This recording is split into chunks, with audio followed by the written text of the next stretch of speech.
Hare Krishna, dear devotees. It's my great honor and privilege to be able to speak today from Srimad Bhagavatam, and I'm grateful to whoever's given me this opportunity. I offer my respectful and humble obeisances to all of the devotees in the temple room at Bhaktivedanta Manor, and all of the devotees who are currently online, on Zoom, or live on YouTube. So today we will be, and obviously I do humbly request all of your prayers and your mercy that I will be able to say something or speak something worthy of this greatest of all literatures, Srimad Bhagavatam. So today we continue to read from the first canto, chapter number 19, entitled The Appearance of Shukadev Goswami. And we will be reading text number 9 and 10. Translation by Srila Prabhupada. From different parts of the universe, there arrived great sages like Atri, Javan, Sharadvan, Arishtanemi, Brigu, Vashishta, Parashara, Parasara, Vishwamitra, Angira, Parashurama, Tatya, Indrapramada,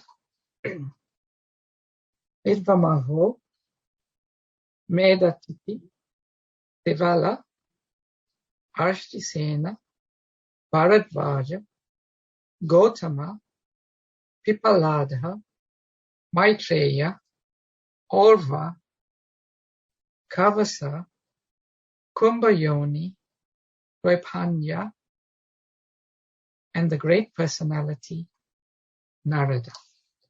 So there's a long purport, which we shall now read. So Srila Prabhupada now explains the different personalities. So there are about 25 different personalities who are listed here. Srila Prabhupada goes into an explanation of about 13 of them. Srila Prabhupada does not explain each of the personalities. So we'll read the purport. So the first personality is Chavan, a great sage and one of the sons of Bhrigu Muni. He was born prematurely when his pregnant mother was kidnapped.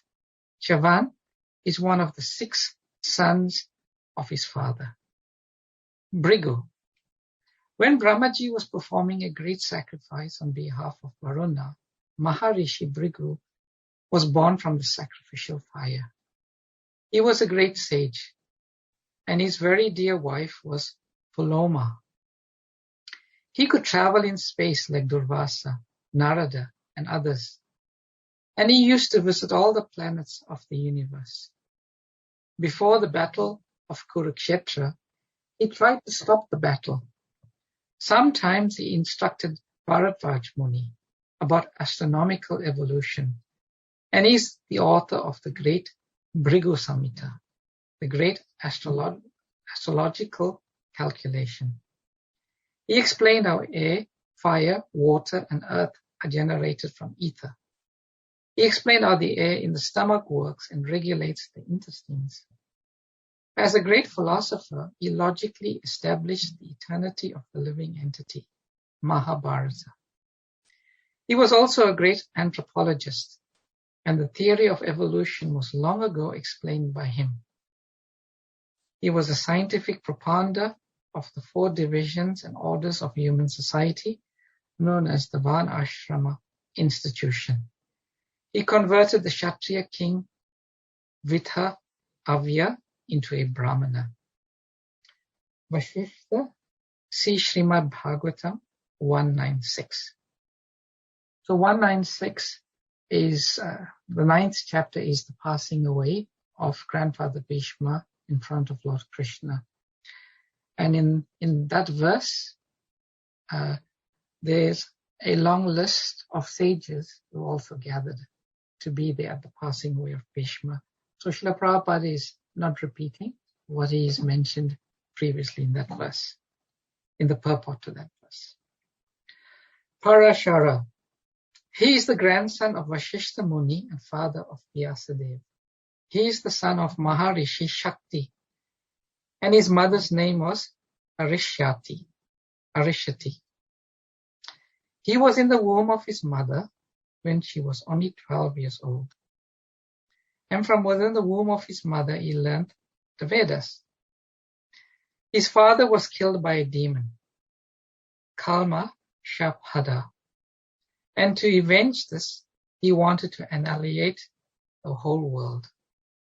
He was restrained, however, by his grandfather, Vasishtha.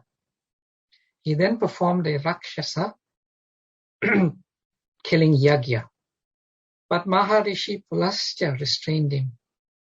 He got Vyasadeva, being attracted by Satyavati, who was to become the wife of Maharaj Shantanu. By the blessings of Parashara, Satyavati became fragrant for miles. He was present also during the time of Bhishma's death. He was the spiritual master of Maharaj Janak and a great devotee of Lord Shiva. He is the author of many Vedic scriptures and sociological directions. Gadi Sutta or Vishwamitra, a great sage of austerity and mystic power. He is famous as Gadi Sutta because his father was Gadi, a powerful king of the province of Kanyakubja, part of Uttara Pradesh. Although he was a Kshatriya by birth, he became a Brahmana in the very same body by the power of his spiritual achievements. He picked a quarrel with Vasishtha Muni when he was a Kshatriya king and performed a great sacrifice in cooperation with Maganga Muni, and thus was able to vanquish the sons of Vasishtha. He became a great yogi, and he failed to check his senses, and thus was obliged to become the father of Sakuntala, the beauty queen of world history. Once when he was a Kshatriya king, he visited the hermitage of Vasishtha Muni, and he was given a royal reception. Vishwamitra wanted from Vasishtha a cow named Nandini, and the Muni refused to deliver it. Vishwamitra stole the cow, and thus there was a quarrel between the sage and the king. Vishwamitra was defeated by the spiritual strength of Vasishtha, and thus the king decided to become a Brahmana. Before becoming a Brahmana, he underwent severe austerity on the bank of the Kaushika. He was also one who tried to stop the Kurukshetra war. Angira. He is one of the 6 mental sons of Brahma and the father of Brihaspati, the great learned priest of the demigods in the heavenly planets. He was born of the semen of Brahmaji, given to a cinder of fire. Bhutatya and Samvarta are his sons. It is said that he is still performing austerity and chanting the holy name of the Lord at a place known as Alokananda on the banks of the Ganges. Parashurama, see Srimad Bhagavatam 196. Utatya, one of the 3 sons of Maharishi Angira. He was the spiritual master of Maharaj Mandhata. He married Bhadra, the daughter of Soma, moon. Varuna kidnapped his wife Bhadra, and to retaliate the offense of the god of water, he drank all the water of the world. Medatiti, an old sage of yore, an assembly member of the heavenly king Indradev. His son was Kanva Muni, who brought up Shakuntala in the forest. He was promoted to the heavenly planet by strictly following the principles of retired life, Vanaprastha. Devala, a great authority like Narad Muni and Vyasadeva. His good name is on the list of authorities mentioned in the Bhagavad Gita when Arjuna acknowledged Lord Krishna as the Supreme Personality of Godhead. He met Maharaj Yudhisthira after the Battle of Kurukshetra, and he was the elder brother of Dhaumya, the priest of the Pandava family. Like the Kshatriyas, he also allowed his daughter to select her own husband in the Swayamvar meeting. And at that ceremony, all the bachelor sons of the rishis were invited. According to some, he is not the Asita Devala, Bharadvaj. See Srimad Bhagavatam 196. Gautama, one of the 7 great sages of the universe. Sharadvan, Gautama was one of his sons. Persons in the Gautama Gotra dynasty today are either his family descendants or in his disciplic succession. The Brahmanas who profess Gautama Gotra are generally family descendants, and the Kshatriyas and Vaishyas who profess Gautama Gotra are all in the line of his disciplic succession. He was the husband of the famous Ahalya, who turned into stone when Indradev, the king of the heaven, molested her. Ahalya was delivered by Lord Ramachandra. Gautama was the grandfather of Kripacharya, one of the heroes of the battle of Kurukshetra. Maitreya, a great rishi of yore. He was spiritual master of Vidura and a great religious authority. He advised Dhritarashtra to keep good relations with the Pandavas. Duryodhana disagreed and thus was cursed by him. He met Vyasadeva and had religious discourses with him.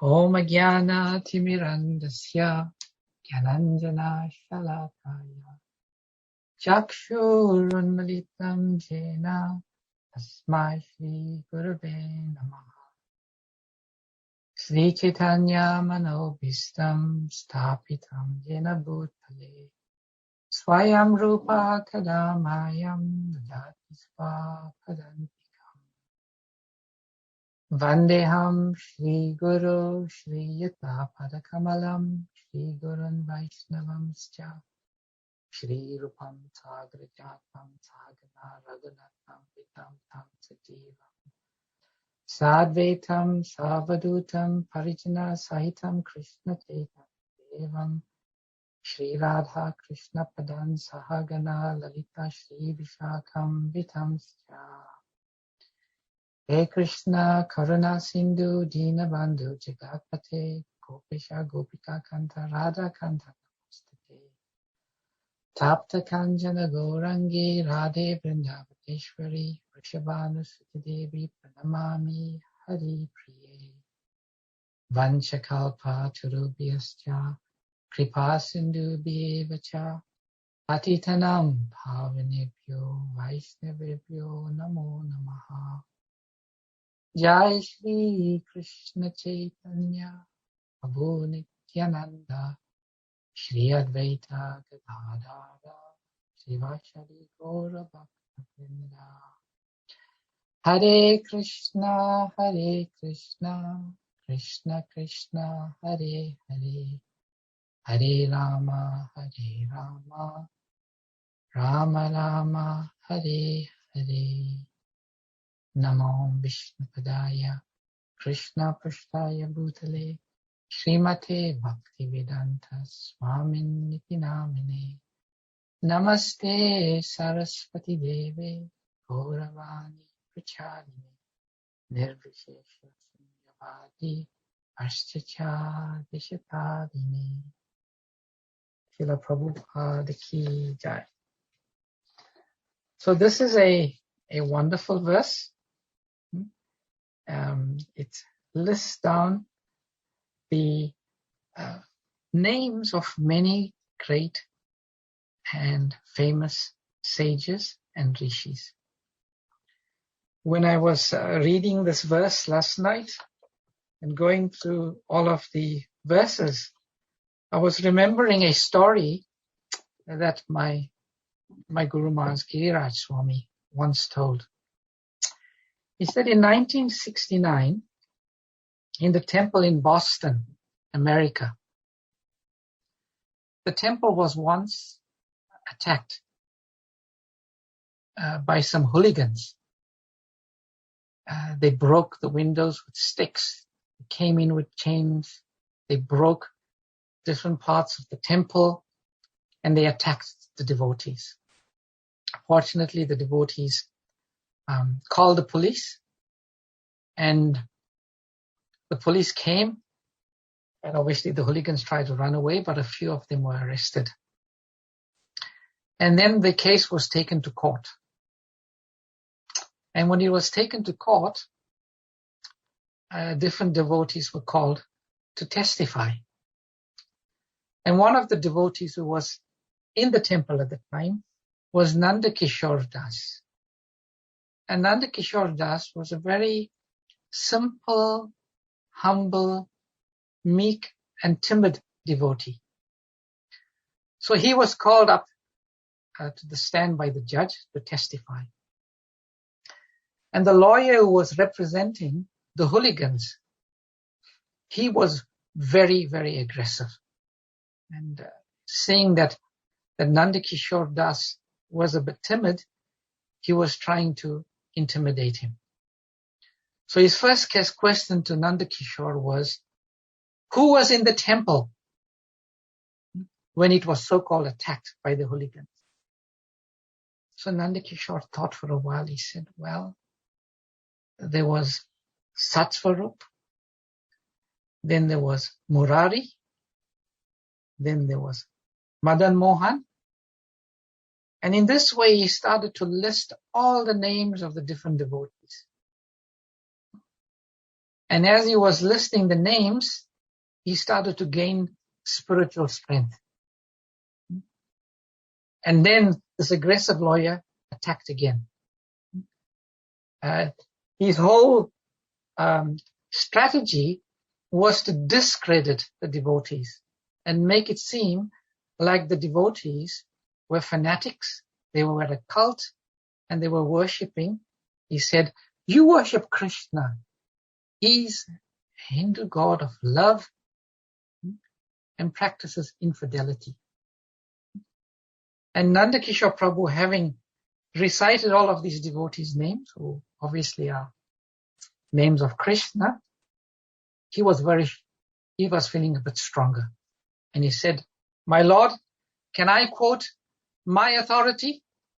And the judge said, yes, go on. And he said, Ishvara Parama Krishna Satidananda Vigraha Anadir Adi Govinda Sarva Karanam. That Krishna, he is the supreme personality of Godhead, the cause of all causes. He has an eternal body full of spiritual bliss and knowledge. And in this way, he established the supreme position of Lord Krishna on the authority of the Brahma Samhita. I remember the story because all of these wonderful names of these great rishis, devotees, and sages, when we recite these names, we get spiritual strength. So it's wonderful that Bhagavatam has listed all of these names, and we get the opportunity to also recite these names. So the context of this verse is, as we've read yesterday, Maharaj Parikshit, having received the curse, left his kingdom and walked towards the banks of the river Ganges. And then he had sat down, deciding to fast without drinking any water or eating any food, and to spend his last days perfecting his life. And it so happened that this news spread. It spread to not only all parts of this planet, but as explained in this verse, it spread to all parts of the universe. Now, this is something very mystical. Today, when we want to spread any news, we have the cyberspace. Little messages go and emails go and social media goes and all of that. And here we see, all of these great sages in all parts of the planet, all parts of the universe, they receive news that this is taking place. Maharaj Parikshit is now decided to fast and leave his body, having been cursed. So how do we understand how instinctively, intuitively, these different great personalities throughout the world got this news and they arrived at this holy place, even without any satellite navigation, any satellite phones, or any of that?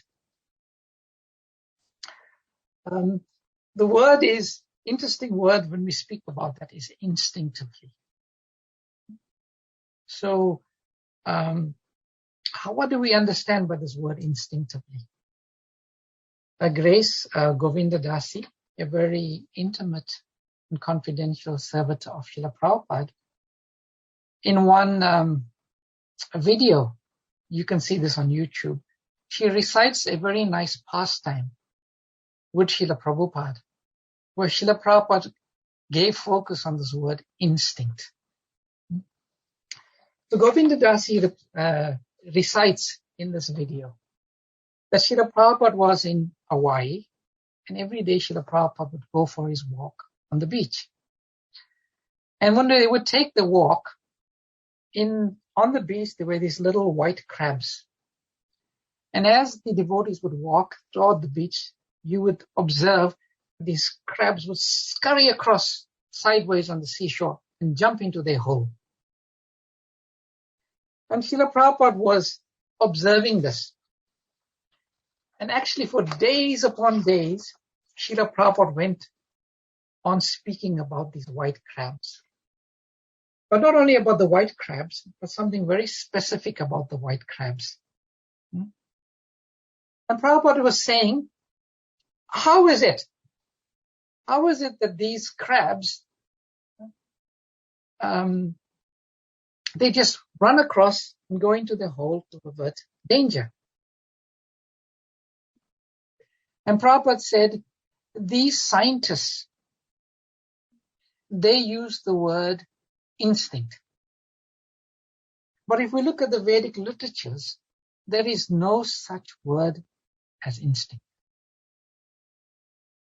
So Prabhupada asked the devotees, so they speak about instinct. Can you explain what is this instinct? And the devotees thought about it.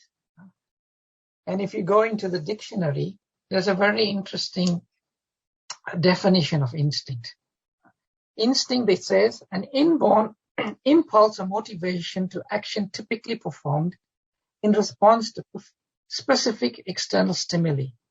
Today, instinct is generally described as a stereotyped, apparently unlearned, genetically determined behavior pattern.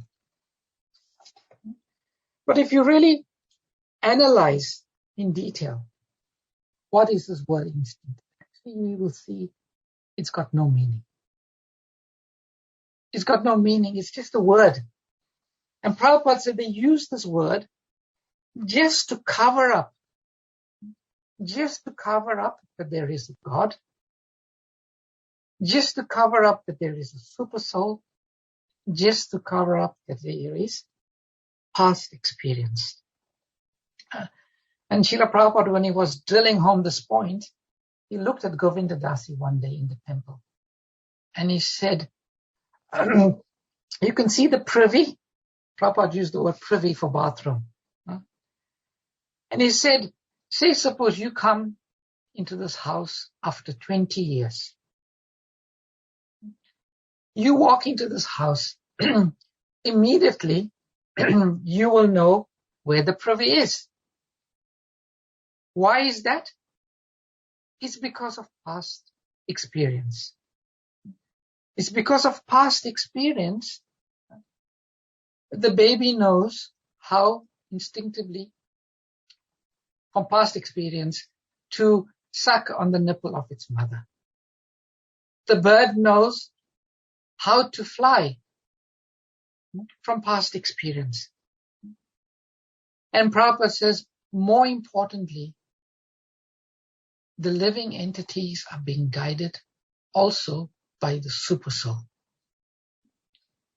And by the guidance of the super soul, the living entities are able to perform various actions. So this instinct, Prabhupada said, is simply nonsense that's been conjured up by the scientists. I know recently I've been putting some prashadam out in our garden, for the different living entities. We have 2 squirrels that come regularly to our yard. There is some magpies, some robin, some blackbirds, and some pigeons. And I'm always amazed that the moment I put the prashadam out, from nowhere, the magpie will simply appear. And a robin will come. And the pigeons are there. And before you know it, the squirrels are also there. And normally you would not see the magpie around. Somehow or the other, by the direction of the super soul, these living entities are directed. So in the same way, in the absence of cyberspace and the absence of satellite phones, these great rishis who are in touch with the super soul, they were directed. They were directed to this place. And the super soul was directing them for a few reasons, which we will speak about a little later.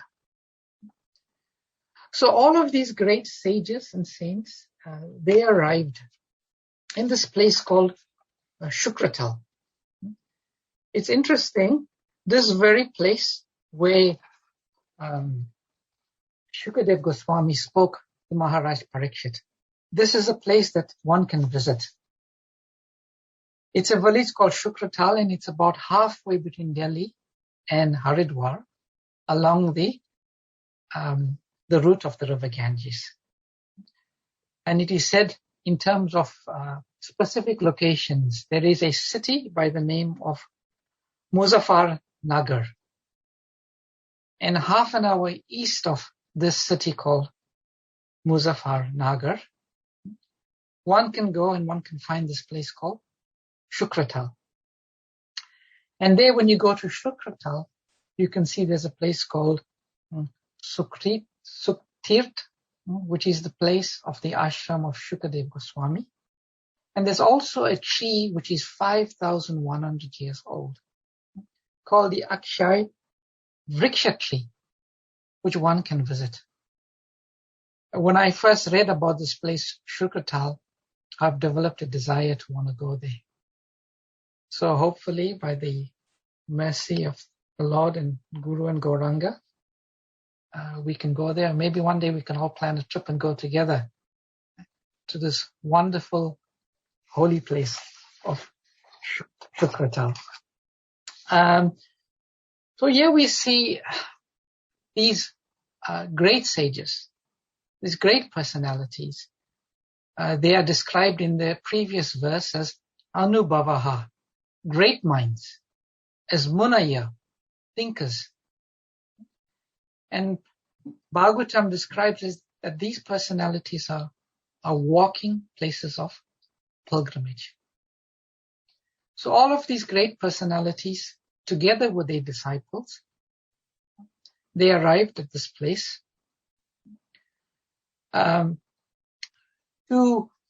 it says here, on the plea of making a journey to a place of pilgrimage.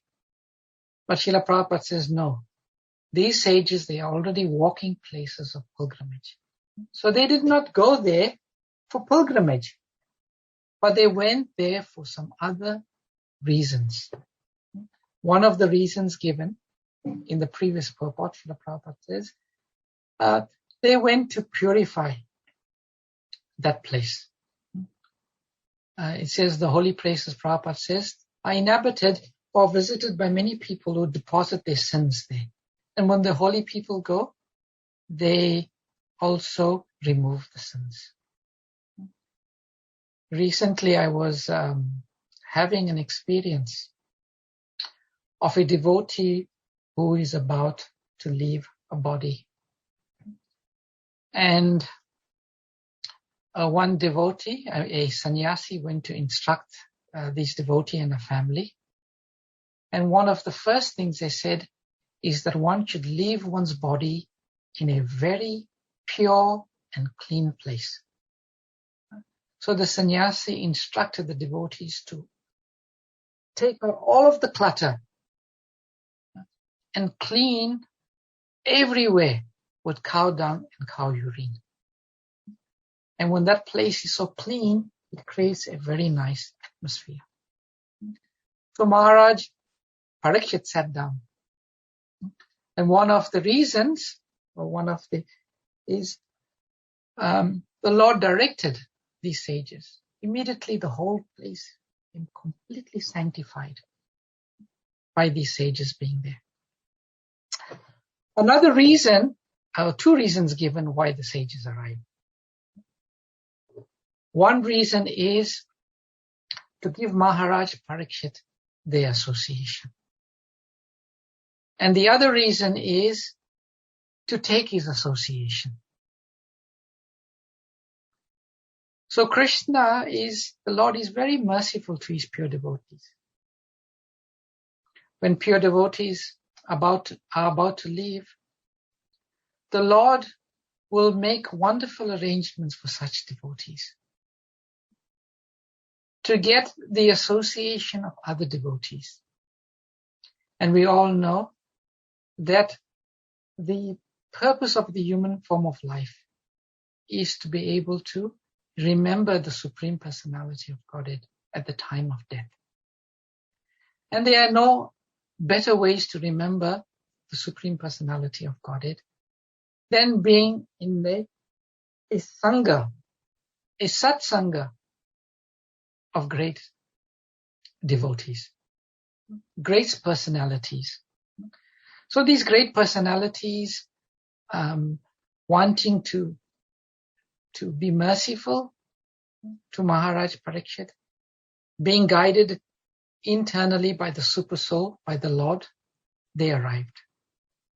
And secondly, they also wanted to take his association. Maharaj Parikshit was a great personality and a great devotee. And these sages, they were aware that what was going to take place is the greatest listener was going to meet the greatest speaker. And unknowingly, they formed the greatest audience. And this is what makes Srimad Bhagavatam, one of the reasons it makes Srimad Bhagavatam the greatest of all Vedic literatures. Because it was spoken in the perfect environment. The perfect listener, Parikshit Maharaj. The perfect speaker, Shukadev Goswami. And the perfect audience, all of these great rishis, spiritual masters, and devotees were present. So here we have the coming together.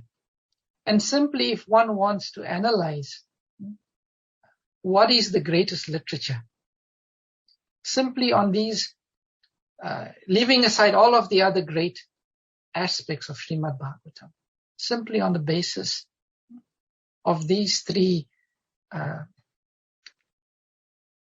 items, Srimad Bhagavatam is the greatest literature. So we see this wonderful arrangement being made by the Lord for his great devotee, Maharaj Parikshit. Now, there's some other very interesting aspects of the gathering of these sages.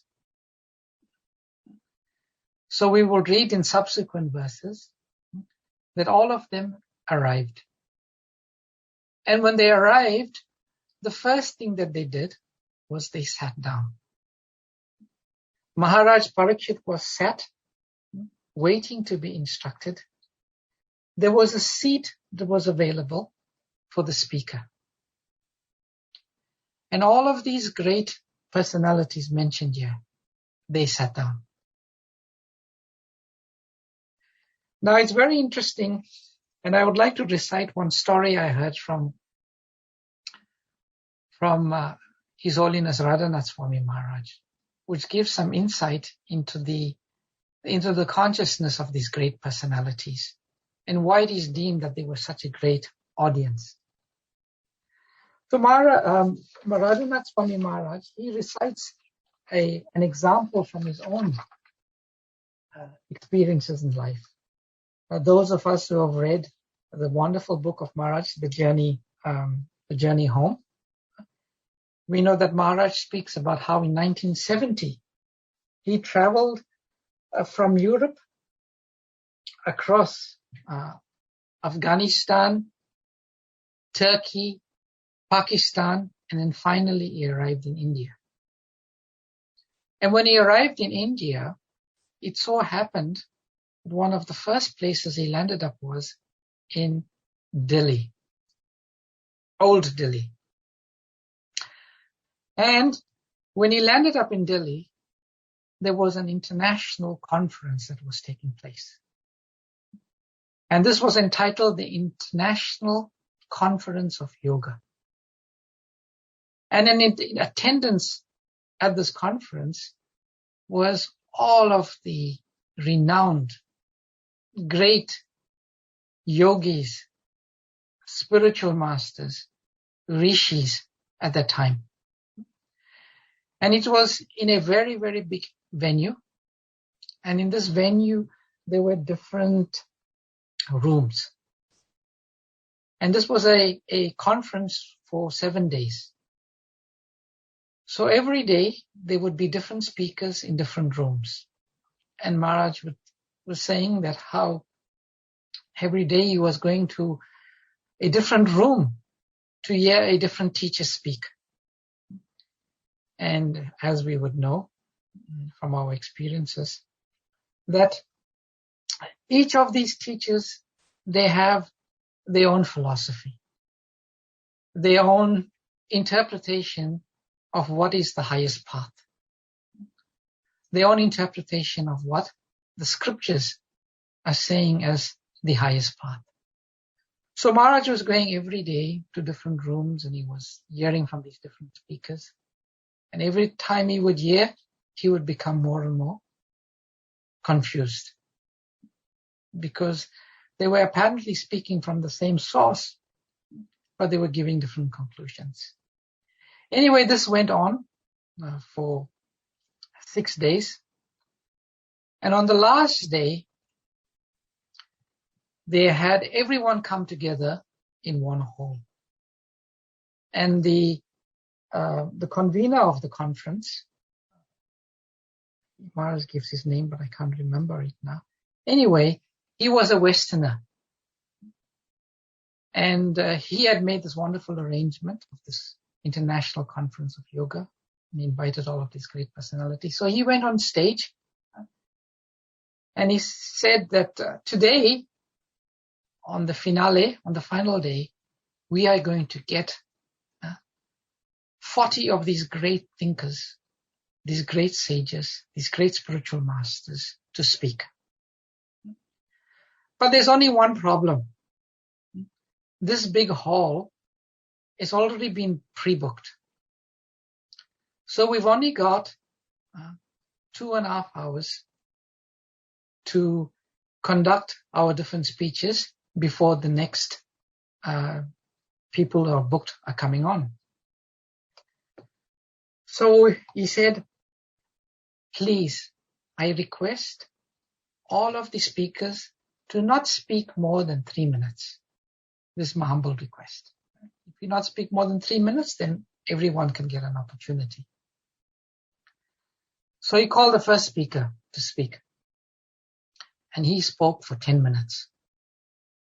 And just by speaking for 10 minutes, the people at the end of the list, they also already got dropped off. And they started to become agitated and angry. So the second speaker came on. He spoke for 15 minutes. And more people were crossed off the list to speak. And there was more agitation. Because everyone was just waiting to speak, to assert themselves as some great authority, and to get adoration and followers. And then the third speaker came on. Even sometimes it happens with us, but it happens for different reasons. The devotees, when they are called upon to speak, their hearts are full of bhava, spiritual ecstasy and emotion. So when they speak, 3 minutes is not enough because there's just so much of bhava there that they just want to glorify the Lord and His devotees. But those who are not devotees, when they speak, one of the reasons they speak is because they love the sound of their own voices. They just love the sound of their own voices. So many of them were in that category. So the third person who spoke for 20 minutes, he really raised the agitation to another level. And the convener, he was imploring the speakers, please, I humbly request you, don't speak for more than 3 minutes. But there was nothing doing. So eventually it became very chaotic. And the person who was speaking for more than his allocated time, people started to shout at him. They started to shout at him, stop speaking, just give it to the next speaker. And this person who was speaking, he started to get more angry. He says, don't you know who I am? I am Bhagavan. I am God. So you should consider yourself very fortunate that you're able to hear me. And you should give me as much time as I want to speak. But there were many other people there that considered themselves Bhagavan. So these different Bhagavans got into a fight. They got into a fight about who wanted to speak. And eventually one brave personality jumped onto the stage, pulled the mic out and said, we understand you're all great personalities and you all have something to say, but we should not fight. And Maharaj says he was in the audience and he was seeing this going on. He was just aghast. What is going on here? And then Maharaj relates that this is the difference when you are in an audience or you are in a group where people are envious at heart. And where you are in a group where people are non-envious, you have a different outcome. All of these great rishis,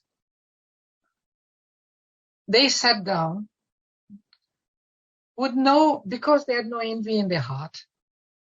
No one had this expectation that they should be the personality that should be sitting on the Vyasasana speaking. When Shukadev Goswami, we see later on when we read, when he arrived, wholeheartedly, they gave the seat to Shukadev Goswami.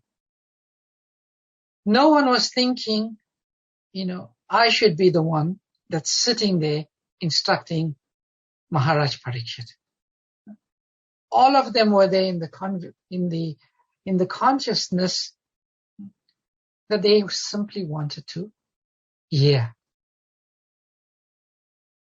Once I had a very funny encounter with our dear Kaveri Prabhu. I'd given Bhagavatam class at the manor. And then I went to take breakfast and Kaveri Prabhu was there. And he said, Vrindavan Candra, that was a very nice class you gave. I said, thank you, Prabhu. And he said, do you know how I know when a class is good? He said, do you know? I said, no, Prabhu. He said, when I feel envious, I know that is a good class. And I laughed at him. And obviously, he was saying that in jest because that's not his consciousness. But those who are non-envious at heart, when they sit to hear, they never think, oh, I could have said that. I could have given a better explanation of this verse. They just go there, sit and hear. And recently I was listening to the glories of Pankajangli Prabhu. We know that Pankajangli Prabhu, there's a great loss to all of us that he's left us in his presence and he's gone back to the spiritual world. But the devotees who were glorifying Pankajangli Prabhu and Jananivas, they would say that every day for the English Bhagavatam class, no matter who was speaking, whether it was, someone fairly new in Krishna consciousness, someone who was not a very distinguished speaker, they would always come and sit in that Bhagavatam class and hear with rapt attention. Because they were non-envious by nature. They were non-envious by nature. So here we see this great assembly of rishis and spiritual masters. They came with this non-envious mood and mentality. And thus they formed part of the perfect audience for this Bhagavatam to be spoken, the Srimad Bhagavatam to be spoken. And we know that Shukadev Goswami, he heard Bhagavatam from his father Vedavyas. So his spiritual master was Vedavyas. And Vedavyas' spiritual master was Sri Narada. So Sri Narada was the Param Guru of Shukadev Goswami. But none of them considered, I'm Guru, I'm Param Guru, I should not be sitting and listening. They all sat there with this wonderful consciousness. And it is explained, Vyasadeva explains in one of the Vedic literatures. He says that he had heard Srimad Bhagavatam and he had compiled Srimad Bhagavatam. But when he was hearing Shukadev Goswami Shri speak Bhagavatam, it was as if he had never heard it before. Never heard it before. It was so relishable. And when one enters such a Sangha and hears, that is the effect. The effect. And in the Bhagavatam, we know there's the famous verse, Shrinvata Swara Katha Krishna Punya Sravana Kirtanam Nidayantasto Abhadrani Vidanoti Surat Satam.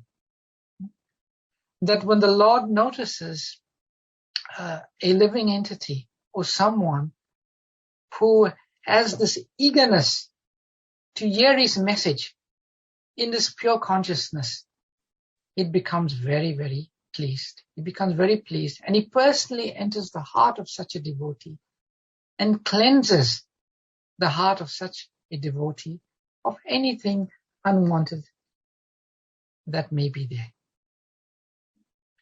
So Krishna is certainly pleased when we hear Srimad Bhagavatam.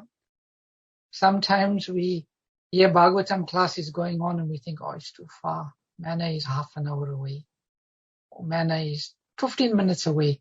I'll hear it online. But these sages, they traveled from different universes with the eagerness to hear Srimad Bhagavatam. I'll just finish off with one story about how Krishna is pleased with the devotees that have this attitude. Once in Vrindavan, there was this one devotee.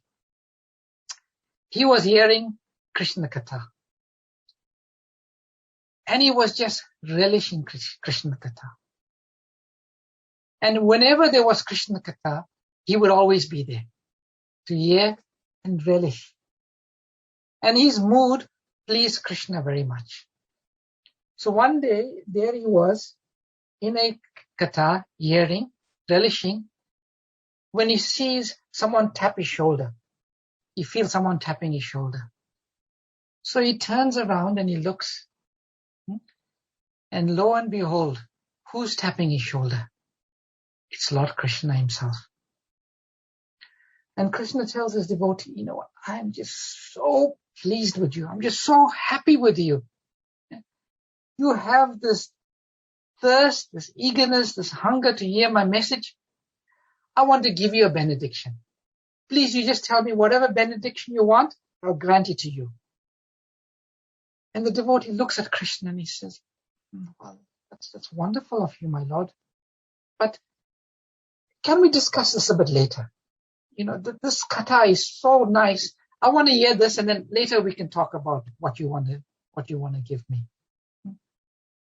So this is the nature of the devotees of the Lord. Where there's Krishna katha, they will always be there. In the right consciousness, one can drink the nectar of Krishna Katha. And then we see this in this verse. All of these wonderful, great sages, these great souls have arrived to hear from Shukadeva Goswami. So it's 8:30 now. I'll stop here. See if there's any questions or comments that anyone may have or reflections. Thank you so much, Prabhu. I'm sure we all appreciating. So at the beginning, you brought this very nice point, how reciting the names of the sages is a source of spiritual strength. And honestly, I was curious to see what could be brought out, extracted from this verse. And it was a very, very beautiful introduction with this story in Boston. And then you gave a very also nice continuation with the term of intuition. How this intuition is actually a empty concept to cover the guidance of the super soul and the past experience of the living entity. And then you related that to the sages, how the sages were naturally called by the super soul to reunite and to hear Harikatha. And they are places of pilgrimage, and it was very beautiful vision also of this assembly of great Vaishnavas who are so eager to hear and so open-hearted, clean-hearted to receive and impart and allow the Lord to impart into their hearts the message of the glories of the Lord, which is being imparted by Sukadeva Goswami. And then you finish by also giving us a sample of what is not right by telling us the story of Radhanath Maharaj, where this envy present in the heart blocks us to receive the truth and to imbibe Krishna consciousness. So if you could please maybe bring it a bit more clearly, and maybe from another point of view, how can we personally in our modern lives, in our day-to-day life, become more receptive and more attentive in our hearing? Because it's so important. You already spoke so much about it, but if you could maybe just bring some points in a clear way. And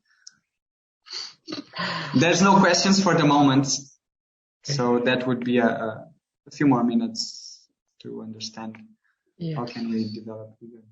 I'm not sure if I can remember it correctly, but I'll try to remember it. And if anyone can add, please feel free to do so. I was hearing that there are 3 stages of hearing, or 3 types of hearing. The first type of hearing, it comes in here, and then it goes out.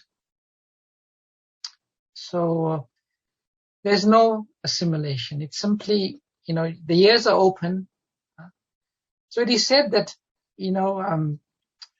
hearing both from in terms of chanting and hearing, there's the connection between the ear, the tongue, and the mind. So the first type of hearing, it comes here and it goes there. There's no connection with the mind.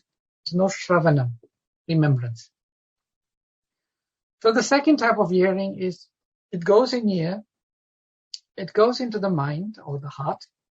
The heart is a better word. And it is there. So it's a high type of hearing. But it is said the highest type of hearing, the best type of hearing is when it goes here, it settles in the heart, there's reflection, and that reflection ultimately ends up with smaranam, remembrance. So when proper hearing is there, when it really enters the heart, there is reflection. What we will have is smaranam. Like recently, we were hearing in Sutapa Prabhu's presentation of the Bhagavatam. We had the honor and privilege of Sachinandan Swami coming there to the class and speaking about the connection between Bhagavatam and the chanting of the holy name. And he said that there's a very intimate connection between the Bhagavatam and the chanting. And he said that when we hear Bhagavatam, and then when we chant, that proper hearing of the Bhagavatam will result in smaranam, remembrance. Because the ultimate, in one sense, goal of chanting is chanting will bring smaranam, remembrance of Krishna. So when we hear properly, that's the result. We will have proper smaranam. But that requires it to enter the heart and there to be some reflection and some thought and consideration of the message that's been heard. So those are just some of my reflections, Prabhu. Thank you so much. And I also noted in the few stories that you told before about Pankaj that there were two points that you mentioned that allow the listener to imbibe that into the heart, which was the non-envious and to hear it as if they never heard it before. Mm-hmm. So these 2 points also allow us to be receptive. If we think we know, or if we're envious, we're gonna block it. Yeah, he said envy closes the heart, it closes the consciousness. When there's not, it's like it goes out to settle, there's got to be non-envy. Otherwise, the funnel, the root is closed. Envy closes it. But when envy is not there, then there's proper transmission. The whole hearing becomes greater. Maybe we ask just a last question from Kumal Mataji. I think she's in the temple room. And we are being asked, how can we use this envy in Krishna consciousness? How can we get rid of it, or how can we use it? And how can it be transformed into a competitive attitude of eagerness towards Krishna? That's a nice question. I once was surprised to hear and read Srila Prabhupada said that even in the spiritual world, there is envy. And Prabhupada says everything we experience in the material world is a perverted reflection of what's there in the spiritual world. So there's also something called original envy. But Prabhupada said that envy is how to serve Krishna better. It's not from a personal perspective. So if we see someone maybe singing nicely,